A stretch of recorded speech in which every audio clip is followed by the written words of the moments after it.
By all accounts, William was living the typical 9-to-5 grind. His days were a familiar rhythm of staring at a computer screen, followed by a commute home to the woman he adored. His wife, Alice, both were 32, navigating that curious space in life. Before children, a responsibility neither felt quite ready to tackle. Heck, Alice was hesitant to even get a puppy, convinced she'd mess it up. Their story, however, had a spark of the unusual. It began when Alice, a total stranger, boldly slid into the seat across from him at a cafe, chatting away like they'd been friends for years. William, though taken aback, played along. Just as she was about to leave, he managed to ask for her number. From that day forward, they never missed a day of talking. A year later, he swept her away on a trip to the coast and asked for her hand, right there on the sand with the sun bleeding into the horizon.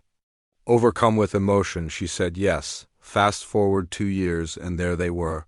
A standard-issue married couple, watching as the monotonous hum of daily life began to drown out the melody of their romance. The tiny grating arguments that chip away at a marriage started to surface, always over the most trivial things. Trash that wasn't taken out, a plate left on the sofa, flowers that withered from neglect. It all wore them down, but they were committed to working on themselves, knowing it was the only way to evolve their relationship to the next level. Then about 6 months later, a potential lifeline appeared courtesy of William's father, a job at his company. It was shift work, a month on, a month off, but the pay was fantastic. After hashing it out with Alice, William took the plunge. 2. Both of them, it felt like a brilliant fix, the very thing that could save their fraying marriage. Alice, for her part, quickly found herself relishing the newfound solitude. She enjoyed her husband's long stretches away so much that during his month at home, she gently prodded him into driving for a rideshare service. Hey, extra cash never hurts, right? Why just sit around? She'd reason. William, ever agreeable, went along with it. Well, this carved out even more free time for Alice.